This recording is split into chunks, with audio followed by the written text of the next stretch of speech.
So we are fixing to talk about parenting these kiddos through the dating season of life. We are going to talk about Addison and Rainey and their young marriage, their young courtship, all the things. I think it's a hot topic. I think it gets a lot of questions and concerns, and so if that interests you, then just stick around. We're going to get to it. So if you have been around for any length of time, you know that our oldest son, Addison, he just turned 20 years old. He is married. He's been married for about a year and a half. He got married when he was 18, about a month after he graduated from high school. His bride is Rainey, and we love her to pieces. I thought it would really be interesting for you to not only hear from me as a parent, on how we tackle the dating season of life, or what our intentions are with it and parenting our kids through it, but also to get insight from a young person that's been through it. So we got on social media and we were just telling our friends that we were going to be doing this video, and we kind of wanted to answer some of their questions, thoughts, concerns on this topic. And so we're just going to kind of go through our list and answer a lot of those questions, and hopefully it's going to give you a good overview of how we maneuvered through this dating season of life with Addison and Rainey, and with our future kids coming up. Rainey and Addison were not your typical teenagers in that they went out on a whole bunch of dates with different people, or they felt the need to always have a girl or a guy around to like hang out with. So I didn't want to be wasting my time on people that weren't going to be there in the long run. I tend to be very intentional with my relationships, and so I was like, I just don't see this really going anywhere. And you didn't like my son? I mean, I did. I liked him, but Addison says I was cold-hearted, and I was a little cold-hearted, but you know. I mean, it all worked out in the end. It all worked out. Yeah, so they knew really very quickly that they wanted to marry each other, and so they were very intentional with their dating and how they dated and how they pursued each other, right? How we dated, I feel like, is why we knew so quickly. Yes, this is true. So they got married in June of 2019, and about 3 months later, we found out we was pregnant. Little bun in the oven already. What people thought was before we got married was really just a few months after. Yes. And so now they have a precious little baby, Brantley James. He's 4 months old. 4 months old. So a lot has happened in your lives in the past year and a half. It has. For sure. Y'all have grown up a lot, very quickly. We feel like we definitely have a good grasp on how the Lord wants us to lead our kids through this season of life, and really just their whole childhood of bringing them up and raising them up. So we feel like we have a good grasp on how we are to raise them and how the Lord's instructing us to raise him, and what the Word of God says about dating and all of those things, but we by no means are perfect or have everything figured out. So I don't want anyone watching this video thinking that our way is the only way and that we feel like we are perfect parents, because that's not the case. Are we perfect? Let me just tell you. Yeah. So one of the questions that we'll just start out with is, someone asked, what are our dating rules? What are our dating views? Because I do feel like you can definitely listen to some of our rules and how we walk through this and feel like we're being very strict and hard and wanting to keep our kids in a bubble, and that's really not the case at all. We definitely take a view on dating based off of biblical principles. And we do not see dating as a form of just having fun and getting to know people. The purpose in dating or courting someone is to find a spouse, to find someone that you want to spend the rest of your life with. If you're dating just to date, just because you have nothing else better to do, or because you feel like it's the thing you have to do because everyone else is doing it, you are setting yourself up for failure.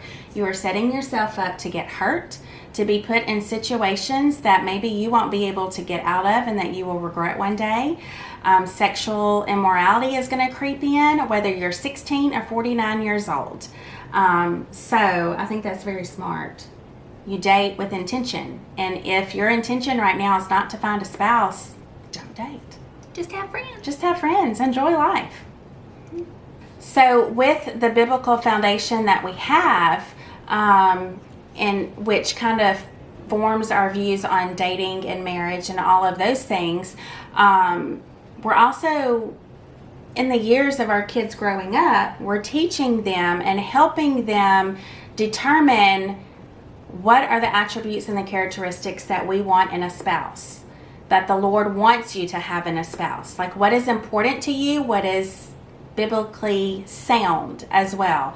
So I feel like what were the attributes that you were looking for in a spouse? I just had certain standards that I wanted in a husband, and that I found for like things that I found highly important in life that I valued, like a family man and an honest man and a hardworking man, were all things that I had watched and I had learned, and I had decided that those were attributes that I wanted.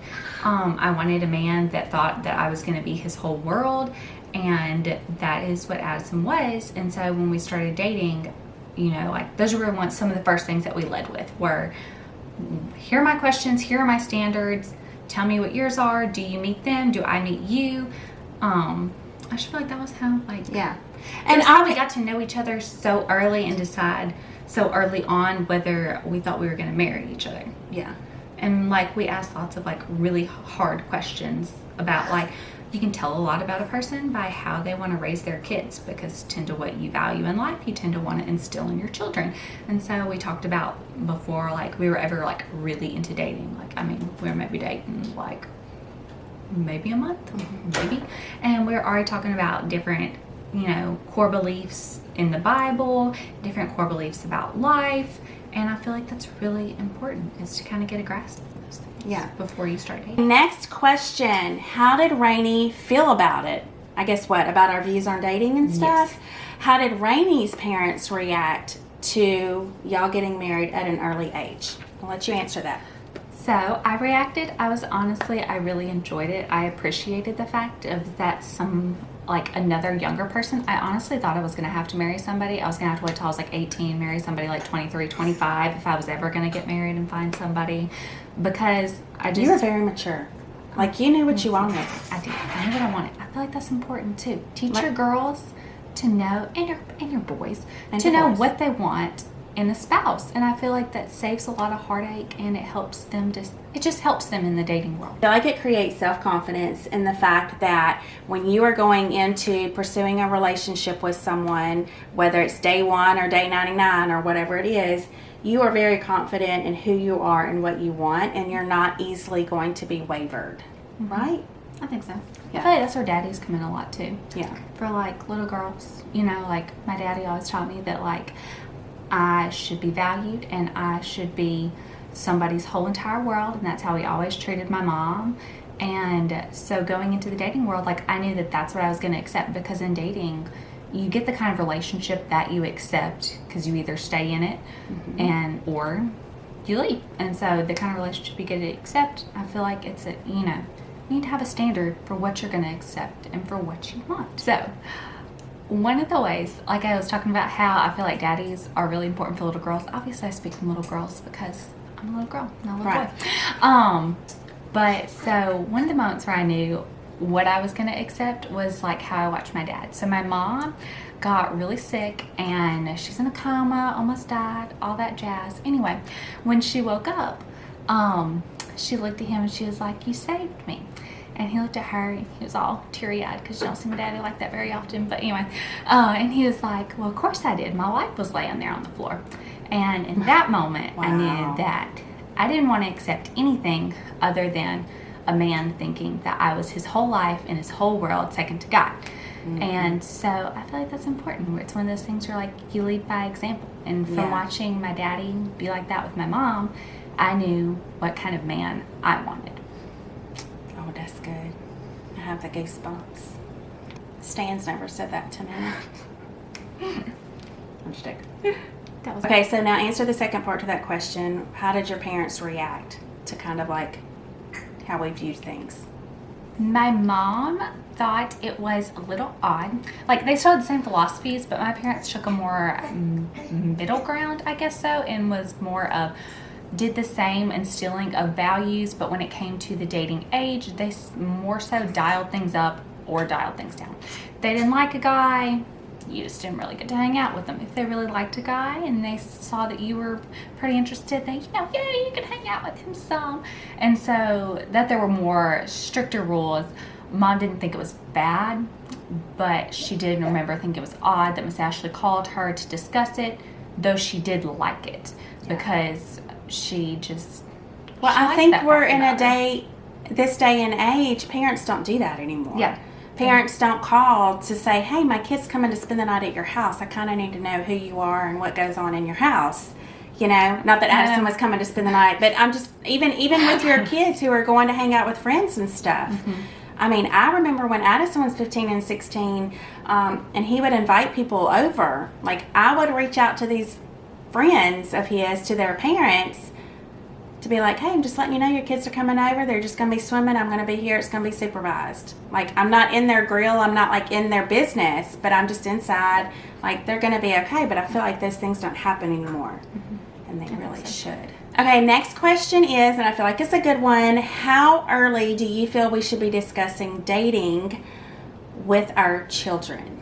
I feel like it should be something that should be taught with our words, with our actions, really from day one.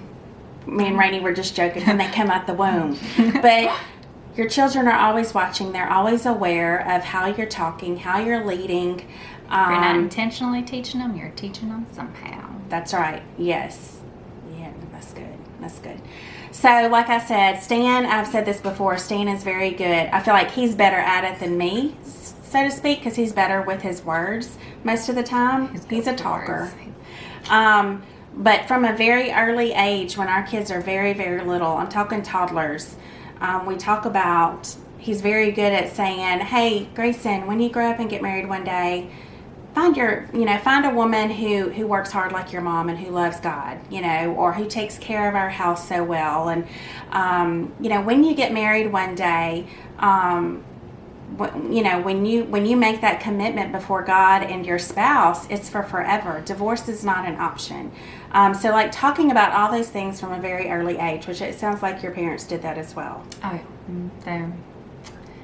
Yeah. So I don't feel like it's too young to ever talk about what your standards are and what your views are on dating and all of those things. I feel like it makes it easier too if they've grown up to, they've grown up seeing it when they get into the dating world. It's not like, oh my gosh, hold up, wait. Now let me decide what I feel like is important. Like, what do I want? What don't I want? I mean, that is what dating's for, is to help you decide, oh, dated a guy and I know I do not want that. Right. But you have a direction when dating, and it's not just you accept any Joe Blow that walked in and thought you were pretty. Right. You had a standard. Well, and you've had, us as parents, we've had all these years with our kids of pouring into them and speaking words of wisdom over them, leading by example, so that it becomes part of who they are. And it's not us forcing our views on what we want in life or what we want in a spouse on our children, but ours are biblically, our principles are found on the Word of God, which we hold to a very high standard, and it's very important in our lives. So we pour that into our kids for years and years and years. So when you get to this season of life, like she said, it's not like you're just throwing out rules and all these things. They get it. Like, they understand why mama is saying X, Y, and Z. So I feel like this next question, I know y'all hear a lot. We get asked of it about y'all's situation, and that is, how can you afford getting married so young? So we actually were very blessed, and my parents had a trailer, and so my senior year of high school, I was working full-time and I had some extra money. I fixed it up. Addison pitched in some, and we fixed it up because we knew we were getting married young, and so we were able to live there rent-free. Looks a little dinky on the outside, but it's real cute on the inside. Yeah. We also, when we were dating, knew that we knew that I wanted to be a stay-at-home mom when we had kids, and so we were financially set, like we had planned to financially set up for that. So when we were engaged, we paid off pretty much all of our debt, and within the first like 5 months of being married, finished paying off all our debt. I was also blessed with a nannying job that when we were engaged and our first year of getting married, up until I had him, I was a nanny for the same lady I've worked for since I was 17. And so that was a blessing, and we just really live within our means too. And again, it goes back to what kind of life your parents led and what they taught you about money and how to be wise with your money and to save. I feel like that was very important. Like my mom taught us, my mom was very honest about she's like, listen, this is our financial mistakes we made. This is some things that we felt like we did right. And money wasn't a secret. It was, this is what it is. This is how we do things. And I felt like that was really important because it helped me when I actually got money. Not only was I taught to save and how to manage it, but I also heard from experiences. My mom was like, I think it's very good. I mean, what you just said was your parents didn't hide their mistakes. Yeah, they're very We're talking about finances, so we'll talk about financial mistakes, and same with us. I think that's very important to speak about, is not having shame and hiding those things, because then what that creates is your children pick up on that, and that's how they will carry it over into their adulthood and into their marriage. So letting your kids learn from your mistakes and from your successes is really important. And one thing that Rainey and Addison did when y'all were engaged was it was a wedding gift. It was it was a wedding gift from my friends Matt and Candy, and they put them through the Dave Ramsey Financial Peace course. And they really, again, this was a whole nother level of them getting to know each other and how they were going to work together with the finances, and who's the spender, who's the saver. I think we now know who that is. But they were setting themselves up for success, and they were doing their homework, and they were making plans. They didn't wait until they got married to figure all of these things out. Of course, when you get married, no matter you didn't know. Right, no matter how much you prepare, you never can prepare fully for that big life change. And so you get in there, and you might need to tweak some things, and you might have thought Addison was going to be this way and I'm going to be this way, and you get in the midst of it and you realize it's completely different. That's fine, but at the core of who y'all are and what your beliefs are and how you want your finances to look, y'all knew what that looked like. Mm-hmm. So another question we got asked, and this is not the first time that people have mentioned this statement, and it's, would rather they experience life without a partner and grow in themselves? I feel like no. I mean, if it was what I wanted in life was to go and do adventures and explore the world and travel by myself with a group of friends, that would be and marriage grand. was low on your list, Yeah. which is totally fine. That would be grand, but just that wasn't what was high on my list of things I wanted to do in life. I wanted to go with my husband to the Grand Canyon, and I wanted to see my children and their faces when they saw the ocean for the first time. Mm-hmm. And that's just what I wanted. So I feel like that is more of it's what you want out of life thing, and neither one is better than the other. It's just simply a preference of what you wanted. Yeah. Okay, Rainey was asked a good question. She said, someone said, aren't you afraid of regretting your decision now that you have a child together? There he is. Brentley's in the background. I feel like we are 100% not. Mainly because going into marriage, it goes back to the teaching your children the biblical principles of marriage, is that it is a lifelong commitment. And we understand going into marriage that there's going to be really great times, and there's also going to be really crappy times where it's more of a choice to stay rather than a desire or a love for the other. And that's just how it is, And that's because of your commitment to God. It's because of your commitment. And I mean, Yeah. Okay, I have a question for you. So y'all got engaged at what, 17 and 19-ish. How did you handle people's remarks and comments snarky comments to you about getting married so young, almost kind of to minimize what you're doing as if you're naive and stupid? I'm more of a quiet response to it.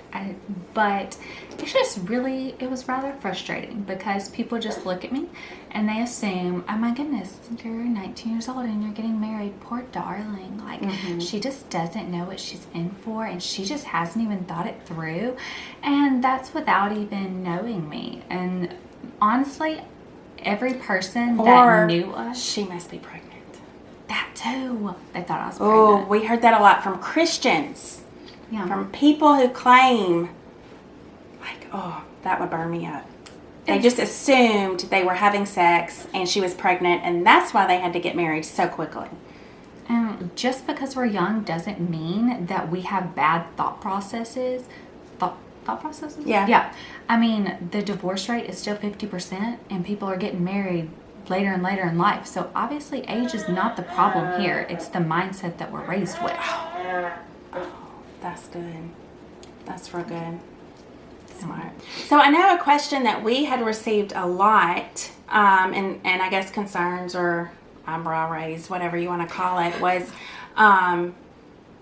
not just that we allowed y'all to get married young, but you got married pretty quickly after you got engaged. I mean, but y'all got engaged in November? October, and got married in June, which was about 3 weeks after Addison graduated high school. We told him we had to graduate high school before he got married. But we were all for having a short engagement because, number one, they had a place to live, financially stable. They were able to, when I say financially stable, that doesn't mean they had money rolling in. It just meant they both could provide, pay for their bills, and be okay, right? They had a place to live, financially stable. I didn't have to work so much too. Like, I could still get through school. Right. She was still able to finish school and get her degree. So why not? Why are we prolonging an engagement? And you're essentially throwing them into even more temptation because the longer you're together, by this time you had been together for almost 3 years. So, you know, that temptation sexually is rising, and that's just it's just normal. Well, I think that's one thing that irritates me is a lot of people, oh, they're Christian people and they got married young just so they could have sex. And that's a lie. I can make big girl decisions without thinking with my pants first. But yeah, I feel like they more so wanted you to fall into to having premarital sex than just getting married early. Yeah. It's just ridiculous. So it was very, very high on our priority list, and I know on y'all's priority list, to remain pure until you're married.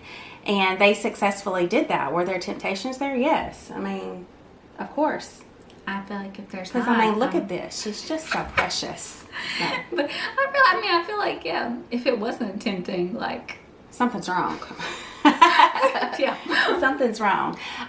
So again, I think that a lot of the standards, the rules, all of those things are set in place not for us to, again, keep our kids in bubbles and to be strict and hardcore and make their lives miserable, but it goes back to that, our biblical principles. And one of those is we want to help our children. We want to set our children up for success.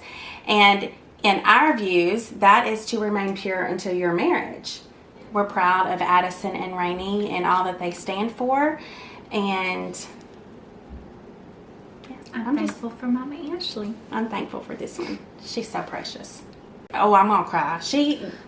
Yeah, no. I'm just, because I cry every video. Why not? It's just a thing that I do in all my videos. But I'm just so thankful that the Lord honored my desires and my wishes and a daughter-in-law, because she so far exceeds anything that I thought that our family needed or wanted. And I'm serious. And I think that again goes back to not because we have everything perfectly figured out or do everything right. I feel like the Lord honors those who have that heart to want to serve Him in all aspects of life, and that includes how you parent your kids and how you teach and lead your kids. So I'm so thankful that He's chosen to honor our wishes. I think that's true, because I watched my mom and my Mimi, her mother-in-law, growing up, and I was like, oh my gosh, like, I just want an awesome mother-in-law like that. And then I ended up getting one. Yeah. And We do have a sweet relationship. I really do. I'm very thankful for it. Yeah. Yeah. Okay, so we are going to end it here. I hope that all of our yapping added some value to your life, gave you some insight, maybe gave you some things to think about. Thank you for joining us. If you have not subscribed, go ahead and do that now, and we will see y'all next time.